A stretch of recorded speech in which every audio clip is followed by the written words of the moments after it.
വൈദ്യുതി വാഹനങ്ങൾ അതിവേഗത്തിൽ ചാർജ് ചെയ്യാൻ ദുബായ് നഗരത്തിൽ സംവിധാനം വരുന്നു. 30 മിനിറ്റ് കൊണ്ട് ബാറ്ററി പൂർണ്ണമായും ചാർജ് ചെയ്യാൻ കഴിയുന്നതാകും പുതിയ സംവിധാനം. ഇത്തരത്തിലുള്ള 200 ചാർജിംഗ് കേന്ദ്രങ്ങൾ ദുബായ് നഗരത്തിൽ ഉടൻ ആരംഭിക്കും. 2050 ആകുമ്പോഴേക്കും കാർബൺ പുറന്തള്ളലില്ലാത്ത നഗരമാക്കി ദുബായിയെ മാറ്റുകയാണ് ലക്ഷ്യം. ഇതിനനുസരിച്ചുള്ള മാറ്റങ്ങളാണ് നഗരത്തിൽ നടക്കുന്നത്.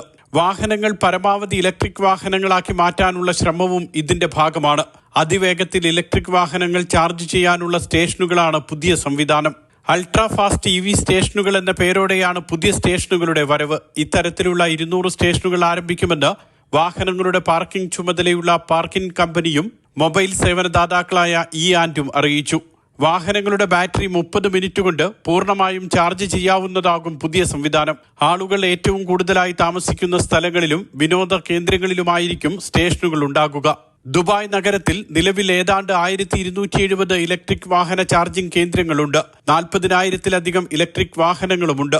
അതിവേഗത്തിൽ ചാർജ് ചെയ്യാൻ സംവിധാനമാകുന്നതോടെ കൂടുതൽ പേർ ഇലക്ട്രിക് വാഹനങ്ങളിലേക്ക് ചുവടുമാറ്റുമെന്ന് ഉറപ്പ്. Mathrubhumi news, Dubai.